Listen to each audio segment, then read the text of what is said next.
Hey everyone, time for another episode of Day in Life of Vintage Classic Specialist here for a Wednesday, February 19th, I think. So here we are. Let's see what happened today.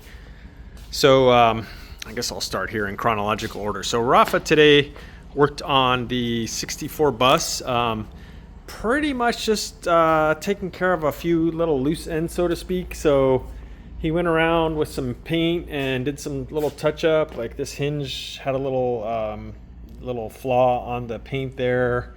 A few of the window frames had some runs on them from when they were painted, so our painter came by this evening and sanded and buffed those out.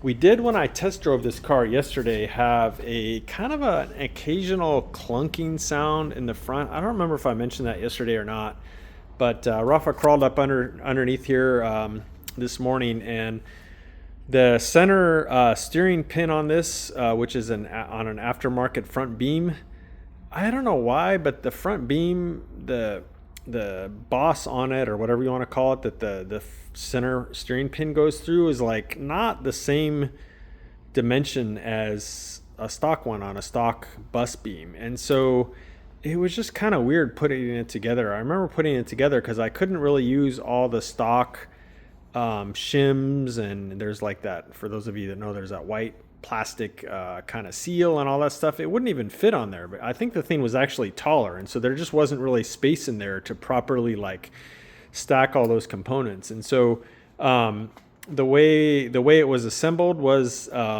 because we couldn't use all the parts and stuff, it had a little bit of slop in it, which, you know, wasn't dangerous in any way, shape, or form. But what was happening was occasionally the shaft, and it's got that sort of L-shaped thing on it that basically steers the car, would like kind of clunk up and down, like when we're talking maybe like a millimeter or so. But it was enough that you could kind of hear the sound. And again, it wasn't like a danger or anything. It was just a little play in that thing that would make a sound. So pretty much just a slightly annoying sound that wasn't affecting, you know, steering, handling, or safety or anything. Anyway, so Rafa crawled around under there, found that, and he found some shims that basically like took up that slop, but still, you know, allowed the pin to rotate freely. So a little annoying. I don't know why they don't just make the dimension of that boss that the center pin goes through the same as on a stock beam, so that you can use all the various components that go on a stock beam. I don't, for the life of me, understand why they wouldn't just make it identical in that dimension. But anyway, long story short, took care of that, took care of some little paint defects here and there, and that's pretty much it. So yeah, I'm guessing the owner is probably going to want to take this in the next day or so, and she's ready. So yeah, there we go. So Rafa worked on that this morning, and then he worked on the dash for the buggy. So remember the buggy, recently we got the front hood and the gas tank all on, which is a huge ordeal on one of these. I don't want to minimize that because it's a pain in the butt. So it's on with its beading and stuff like that. I showed you guys that before. We found a really nice looking seal here for the gas cap, so that's all kind of finished off. But as far as putting the dash in, the customer provided the dash, I don't know, brace or whatever you want to call the support bar that comes from Myers Manx. It's made for these cars.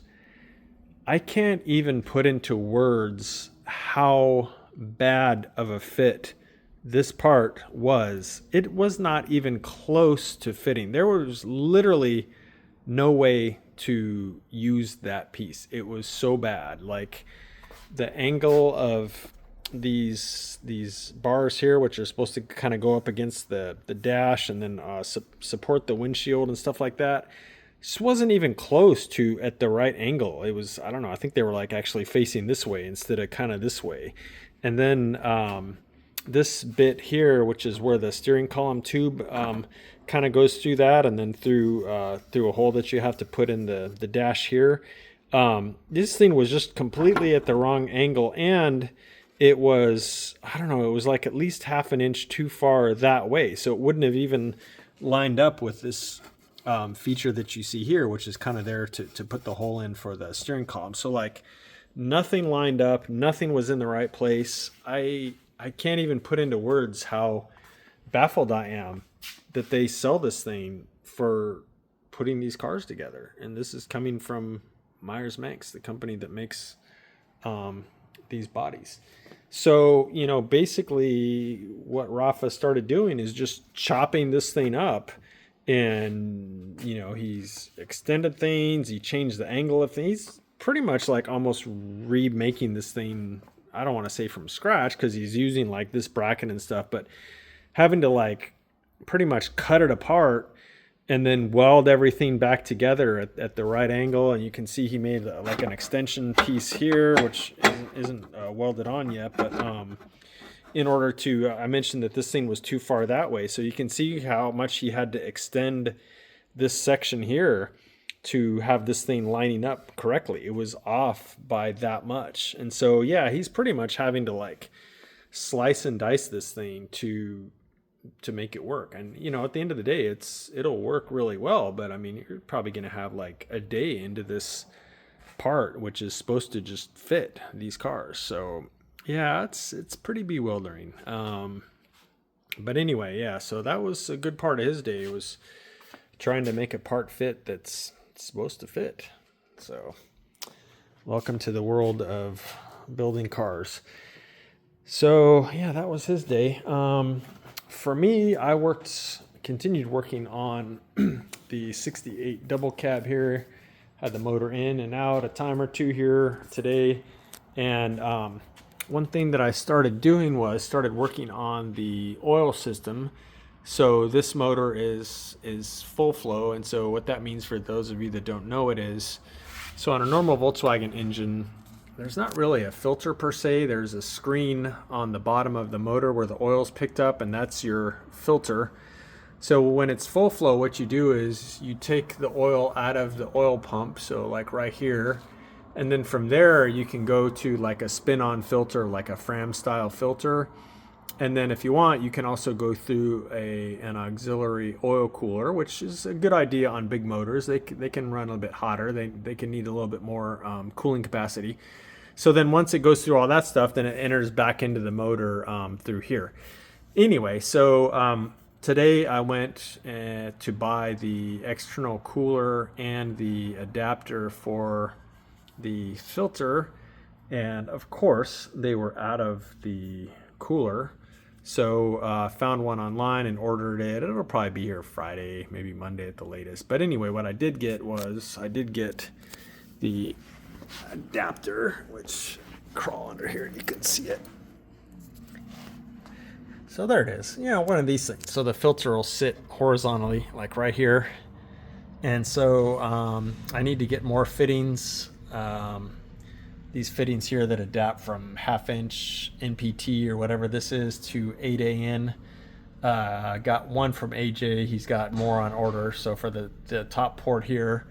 And then I did go ahead and connect the hose to the outlet of the fuel pump. And so that's going to route about over here like this. And then I'm going to get a 45-degree AN fitting that'll connect this about like this right there. And then from the top one, which would be about right here, that one will actually run probably along the frame rail here. And then I'm going to mount that cooler when I get it up underneath the frame of the car up in here somewhere. And then we'll have a return line that'll come also along the frame and then ultimately go back into the motor on that brass fitting right there. So yeah, I started kind of plumbing that up and figuring it out.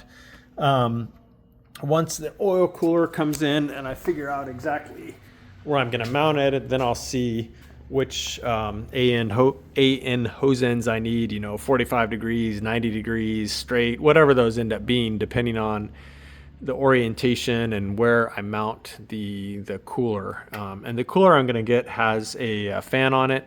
And then I also ordered a thermostatic switch. So the fan will turn on when the oil reaches a certain temperature. So that's how that all works. that was mainly what I did on this one today. The other thing that I did do is, which is kind of mentioned in the thumbnail for today's video, is we again started trying to bleed the brakes. I think I talked about this yesterday. So the reservoir on these, which sits right there, the reservoir was cracked and it was leaking. So I got a new one today thanks to Eddie over at Eddie and Dave's Garage. He picked one up for me at Wolfsburg West, put a new one in. So we fixed this leak, so that's good. And then Jacob and I actually started bleeding the back brakes, and we actually started getting some pressure back there and started getting a little feel on the pedal. And then we went to move on to the front brakes and noticed a puddle under this one, of course. So this brake line right here is leaking basically right there. So it's not that it wasn't tight at the connector where it goes into the caliper here. It was leaking, and we checked it, and it was actually really, really tight onto there. So this is like an AN style fitting here.